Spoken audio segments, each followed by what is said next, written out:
Tonight on SLU News 22, a major winter storm brought St. Louis to a grinding halt last week. GIC is bringing a new speaker to campus and a check of the local and international news. And of course, your local weather from Chief Meteorologist David Keller, live from the Bush Student Center. It's February 7th, and it's time for SLU News 22.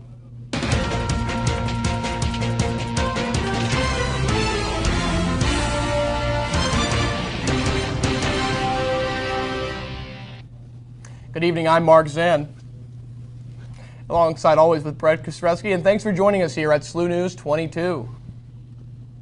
In case you were iced or snowed in last week and didn't see the news, inclement weather brought 2 snow days to SLU for the first time in years. An ice storm prompted St. Louis University officials to cancel classes starting last Monday evening and reopening Thursday morning, citing the safety of the campus community as a primary concern. The storm, which began Monday afternoon and carried into Wednesday morning, brought with it quarter-inch ice, 2 inches of snow, and 2 inches of sleet. It even caused the cancellation of last week's newscast. You're looking at video, of course, now, courtesy of University News photojournalist Noah Berman. According to Brett McGill, the Director of Institutional Research and Data Integrity, approximately 9,000 students, both undergraduate and professional, commute to campus on a daily basis. Additionally, nearly 5,000 faculty and staff also travel to and from campus, according to Human Resources Specialist Karen Beyruti. The safety of commuters was of primary interest to the university. Roland Corvington, Director of the Department of Public Safety and Security Services, said that the well-being of the approximate 3,000 students who live on campus was also a concern in case of an electrical shortage during the storm. While the university has closed the campus for weather safety in the past, this is the first time since 1982 SLU has been closed for 2 or more consecutive days, said University Archivist John Wade, who has been working for the university for more than 36 years. The 1982 blizzard brought 24 inches of snow to St. Louis, closing the university campus for 4 whole days. I tell you, my sister remembers the 1982 blizzard. She was born during that blizzard. The ice began to build up quickly, though, Monday evening, and soon there was a thick glaze of ice on everything, and icicles hanging from trees, power lines, and benches. The ice also caused some very slick roads. The weather was attributed to an accident that occurred in front of the Bush Student Center, which caused Grand to be shut down for about 30 minutes. Department of Public Safety and Security's vehicle was involved in that accident, which prompted the director, Roland Corvington, to tell officers to park their cars and walk on foot when patrolling. Well, we're not going to see anything quite that bad this week, I don't think, but there is a little watcher, isn't there, David? Yeah, we have a couple of systems to pay attention to. Certainly nothing quite as exciting as what we had to go through last week. We are seeing a few snow flurries out there right now, but nothing in the way of accumulating snow. It's a little chilly out there with temperatures right around 26 degrees here at SLU. The dew point is 21 degrees, and with that northwest wind at 6 miles an hour, it does feel like 18 degrees. Now, looking at radar, you can see there is a little bit of snow falling in the area. Those darker blue colors would indicate some moderate snow falling, but again, really nothing in the way of accumulation as we head through the overnight hours. Now, temperatures across the area are well below freezing. As I said, here at SLU, we're at about 26 degrees. Off to our south and east, temperatures are a little bit closer to that freezing mark, and to our north and west, temperatures are much cooler, and that cooler air will be filtering into our area. As we head through the overnight hours, temperatures will be falling to around 16 degrees with a few of those scattered snow showers, and again, nothing in the way of accumulation. However, it will be very chilly in the morning, and those northwest winds will bring about some wind chills at 5 to 10 degrees above zero. So if you're headed out later tonight or earlier tomorrow morning, you will definitely want to bundle up. However, I do have some good news. If you are not a fan of this winter weather, there is a bit of a warm-up in the long-range forecast, and we'll talk about that later in the newscast. Brett? Oh, maybe I'll finally shake this cough I've been carrying around for 6 months. Thanks, David. Mark? In other SLU news, the Great Issues Committee will be presenting Dr. Michael Cox, Professor of International Studies at the London School of Economics on Wednesday, February 9th. That's this Wednesday. Dr. Cox's speech will be entitled President Obama and the End of the American Empire. The event will take place at 7 p.m. in the Wool Ballroom to the Bush Student Center, room 170. And those doors open at 7:15. And Brett, I know you'll be interviewing him for our sister program, Mondays Midtown. Yes, I will have that interview for all of our viewers next week. And on Thursday, February 10th, Dr. Clarence Lang will be giving a talk entitled Civil Rights and Class in Post-War St. Louis. The Role of the Border in Black Freedom Studies. The talk will take place at 6 p.m. in the Wohl Ballroom of the BSC. The Departments of Student Life and Undergraduate Initiatives have been merged into the newly reconfigured Student Involvement Center. The new offices are located in the Bush Student Center, room 319. And campus ministry will also be offering a Bible study in Chinese throughout the course of the spring semester. There will be an informational meeting at 5:30 on Wednesday, February 9th at the Echo Camp Center for Campus Ministry. And when we come back, we will have a look at the national and international news scene. Right now, we have a look at the full video produced by Noah Berman and the University News.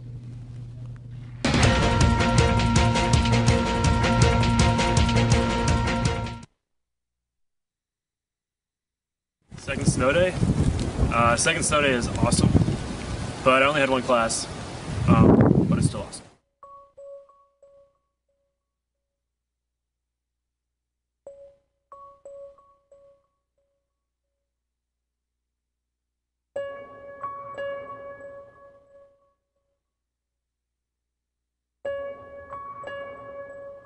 I think it's a good idea. Like, SLU barely calls people off school, which is nice. I don't have to catch up on my classes. But tomorrow is a good day to call off because they're not even paying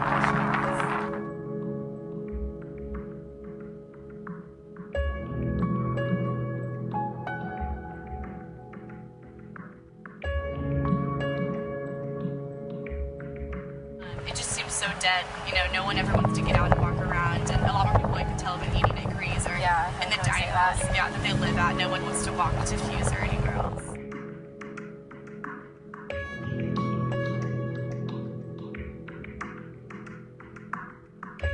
It's good to have a break and have fun, get some homework done, get ahead of class, and stuff like that.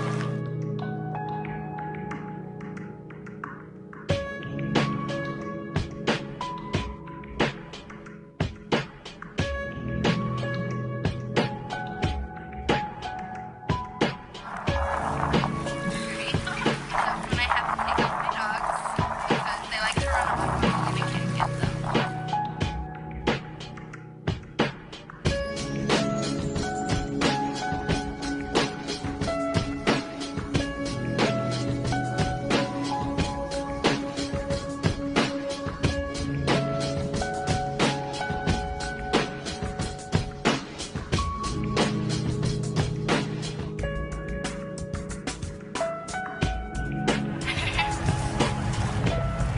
Yeah, I just think that people are kind of taking advantage of the lazy days that we've been allowed to have.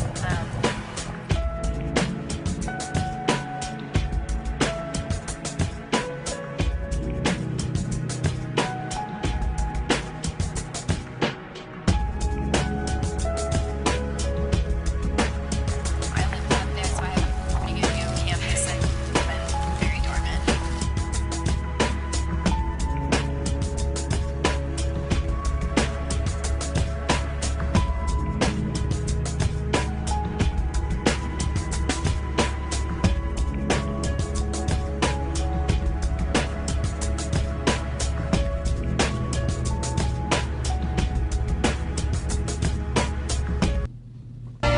Welcome back. Welcome back again. Egyptian riots that began 2 weeks ago continue to wreak havoc and lessen President Hosni Mubarak's diminishing grip on control. This past Tuesday, Egyptian President Hosni Mubarak vowed to step down at the upcoming September election. This promise was not good enough for the hordes of protesters who responded to the president's announcement by chanting, "Leave now." The United States is backing the protesters and encouraging Mubarak to step down, but reminding the Egyptians of the dangers if Mubarak leaves too quickly. In an attempt to placate protesters, the leading members of Egypt's ruling party stepped down on Saturday. The president says, however, that he will not flee the country. The riots are reported to have led to at least 100 deaths, while thousands more have been injured. Across the country, prisoners are overwhelming their guards and escaping by the thousands. Citizens in Cairo are reportedly forming militant groups to protect their property from looters, and a 4 o'clock p.m. curfew has been issued, but it is widely ignored. Banks, schools, and the stock market have been closed for 3 days, and internet access has been down for 5. Mubarak has governed over Egypt for nearly 30 years. Iraqi Prime Minister Nouri al-Maliki has announced that he will not seek a third term in Iraq's 2014 elections. According to his media advisor, Prime Minister al-Maliki would like to amend the country's constitution to limit all future prime ministers to 2 terms. This announcement follows his decision to return half of his annual salary to the government. After the completion of United States troop withdrawals this year, al-Maliki's successor will be the first to lead without U.S. military support since the fall of Saddam Hussein. A new nuclear arms control treaty between the U.S. and Russia went into effect on Saturday. The new Strategic Arms Reduction Treaty, or START, marks the first major revamping since the Cold War era of nuclear disarmament deals. Both sides hope it will lead to future talks between the countries. The treaty will last 10 years with an option to extend it by another 5. It limits each side to 1,550 strategic warheads, a number down from 2,200. It also limits the number of deployed heavy bombers and strategic launchers to 700. Both countries have 7 years to meet these requirements. In addition, it allows both Russia and the U.S. to conduct on-site inspections beginning 60 days from the Saturday. The Obama administration has chosen Jay Carney to serve as the new White House press secretary. Carney has served the past 2 years as the press secretary for Vice President Joe Biden, and before that served as the White House correspondent for Time magazine. His familiarity with the press pool is cited as an advantage. Carney will replace departing press secretary Robert Gibbs. The Commerce Department issued reports last Friday that cited a 3.2% growth in the U.S. economy during the October-December quarter. Last quarter saw 2.6% growth. Despite the increase in economic growth, the economy is still too weak.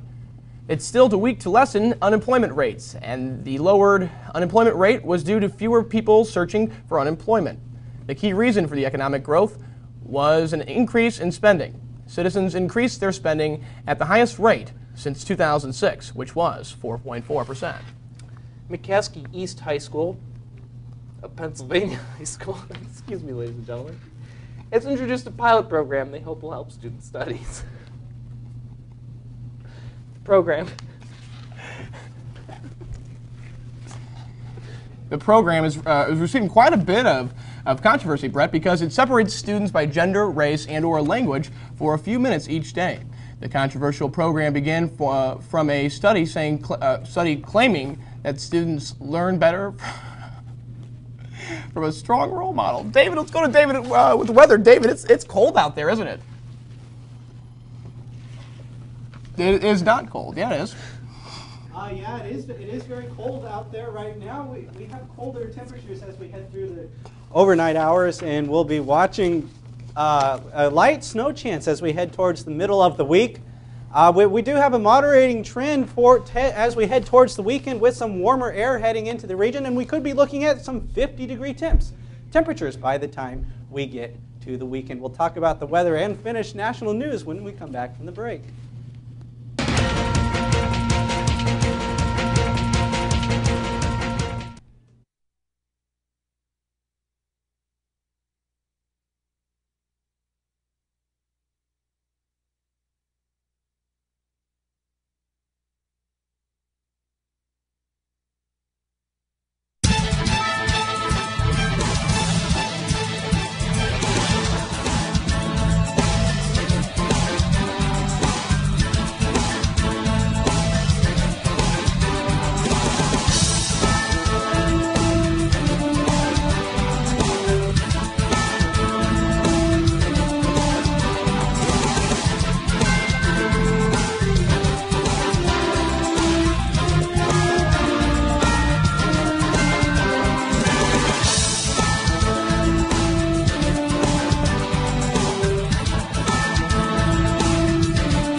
that what's got me last time?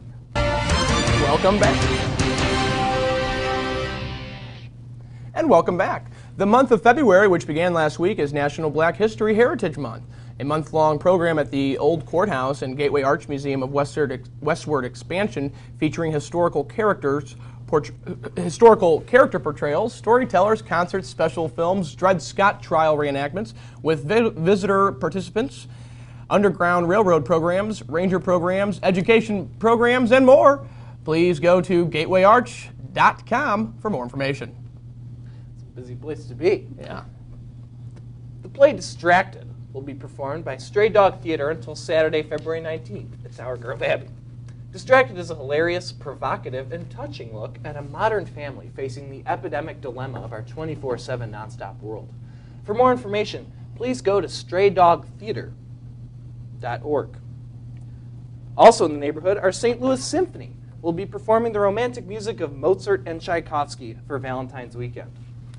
See stlsymphony.org for details, and listen to my Symphony Preview show this Thursday night at 9 p.m. on our very own SLU. Yep, and the new musical based on the 1980 comedy 9 to 5 will be starting tomorrow night at the fabulous Fox Theater for a 2-week run. Got a lot of Dolly Parton music, David. That's great. It's got a lot of Dolly Parton 9 to music. 5, it had Dolly Parton, 1980 Dolly Parton Right. movie. It's an original soundtrack for the musical that Dolly Parton made. I know you're a Dolly Parton fan, and you also work 9 to 5 a lot in the Weather Center, right? I do, especially this past week. Sure. I've been Wow, working yeah. closer to 24 hours. 9 a.m. to with 5 the- a.m., yeah. Yeah, with More the, like. with the weather we've had going on this past week, they've been alluding it to the storms that have occurred in the 1980s, so I don't know what's going on there. Yeah. Anyway, we've had some pretty wicked weather around here the past couple of weeks, have we not? Yeah, it's been We sure insane. have. Well, it's calmed down just a little bit now. We have cooler temperatures around the area, and we'll be continuing to cool off overnight tonight. It was rather chilly out there today. We saw a high temperature around 31 degrees here at SLU, 32 out at Lambert. The normal is 42 degrees, so we're well below that normal. The record set back in 2009, just 2 years ago, 70 degrees, and we are nowhere near that record. However, we will be getting warmer over the next several days. Across the Midwest this afternoon, there was quite a bit of cloud cover and a few snow flurries in the St. Louis area. However, the main storm system bringing quite a bit of snow to northern Arkansas and southeastern Missouri has shifted off into Tennessee and bringing Kentucky some very heavy snows as of this hour. However, our attention is on this cold front that is just now sagging through the area, and that will bring some much colder air into the region as we head through the overnight hours. If you look to the north behind this cold front, temperatures drop from the middle 20s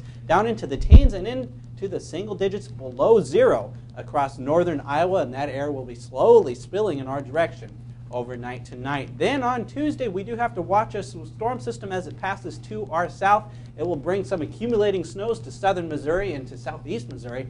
However, I think the storm system is just going to clip the St. Louis area, and we'll see some light snow showers, maybe accumulation of an inch. However, I do think it will stay on the light side. And then by Thursday into Friday, a new system will be zipping across the northern plains. That'll drag a warm front through the area, and that means much warmer temperatures as we head towards the weekend. So here's your forecast for Tuesday morning. When you wake up, a temperature very chilly, around 13 degrees. You'll definitely want to bundle up with some heavy jackets out there, as wind chills will be down into the single digits above zero with those northwest winds at 5 to 10 miles an hour. By the noontime, temperatures really don't warm up all that much, only up to 15 degrees. Cloudy and cold by the time we get to tomorrow afternoon with a high temperature of only 18 degrees, so very, very chilly out there for the entire day. Tomorrow evening, dropping to around 17 degrees by 8 p.m., partly cloudy skies, and then that chance of snow moves in Tuesday night into Wednesday. And for your next 7 days, temperatures stay on the chilly side through Thursday with a high temperature of 21 on Wednesday, 23 on Thursday.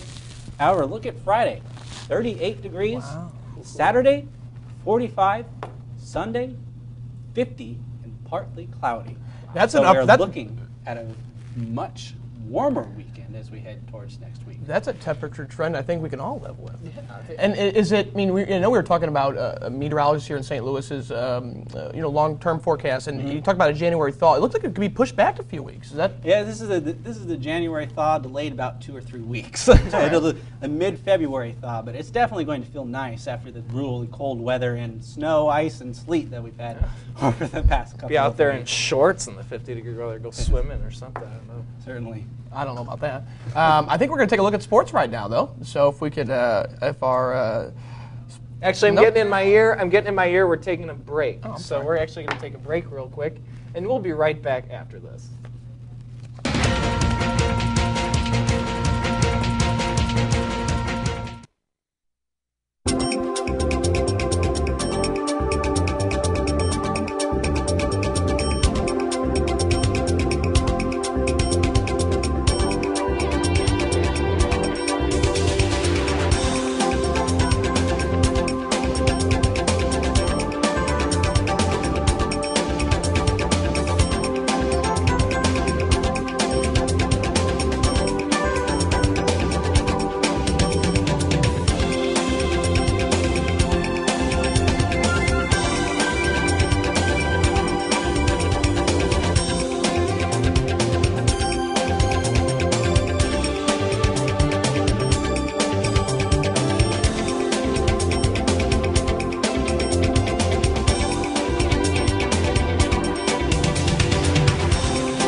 Welcome back, everyone. I'm Brett Kostrzewski. And I'm Mark Zinn. Last night at the Super Bowl, Christina Aguilera, such songs as Genie in a Bottle, was chosen to sing the national anthem and made a few mistakes. Take a look. Aguilera, oh, we don't have that for you. How do you say her last name? Anyway, she mumbled a few lines and got a few others out the door, out of order.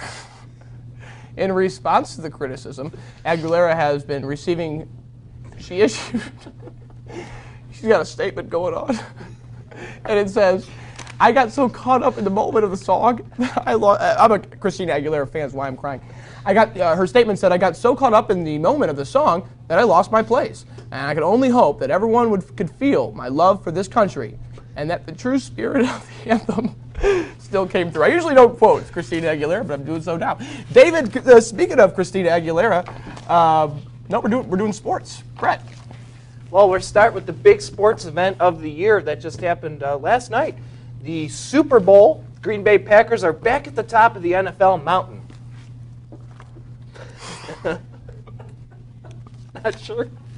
Not sure what that is. It's okay though. They beat Pittsburgh. They back on top of the NFL mountain after surviving a furious comeback attempt by the Pittsburgh Steelers. For a 31-25 victory in Super Bowl 45 before one of the largest crowds in NFL history. Just over 103,000. That's a college sports crowd. It's huge. It's unbelievable. There were also over 111 million viewers, which makes it the most watched telecast in history. Also in NFL news, New England Patriots quarterback Tom Brady was the first in league history to be unanimously voted NFL MVP. The Patriots lost to the New York Jets in the divisional round of the NFL playoffs, which I was quite pleased about, but finished the regular season with only 2 losses. The St. Louis University Department of Athletics announced today that the 11 individuals, the Lechket family, and the 1999 to 2000 men's basketball team will be inducted into the Billiken Hall of Fame February 18th in a ceremony that will be held right here at the Busch Student Center. And in men's basketball news, despite a career-high 24 points from junior forward Brian Conklin, St. Louis fell just short of toppling Xavier as the Musketeers rallied to a 76-68 win Saturday. The triumph extended Xavier's Atlantic 10 Conference home winning streak to 37. Conklin hit 11 of 15 shots from the field en route to his 24 points, topping his previous career best of 22 against Bowling Green on January 1st, 2011. Lowe drained every shot he took on the day. It's impressive. The freshman forward hit all 5 field goal attempts, including 4 from three-point range, all 4 free throws, and finished with 18 points. The Billikens helped themselves from the charity stripe. Know what that is? And hit 18 and 20 at the line. Holloway led 4 Xavier players in double figures with 24 points. The Billikens tipped to 8-14 overall. That's a shame. 3-6 in the A-10. The Musketeers improved to 16-6, also a shame. 8-1 in the league. SLU returns to action Wednesday, February 9th when it hosts LaSalle for an 8 p.m. tip at the Chaifetz Arena, and hopefully we'll see the Beacon shine. Yeah, hopefully that Beacon does shine, Brett. Good job there. St. Louis's head men's soccer coach Mike McGinty today announced the addition of 4 student athletes to the Billikens roster. Midfielder Kingsley Bryce, forward Robbie Christo, and defender Anthony Manning began their 4 years of eligibility in the fall. Cal McKee has transferred from Santa Clara University and has 2 years of eligibility remaining, which is good news. And in our Best of the Rest segment, teenager Eric Jacquemain put his boredom to good use building a working death ray. Sounds interesting. The satellite dish lined with 5,800 mirror tiles can, according to Jacquemain, channel the power of 5,000 suns.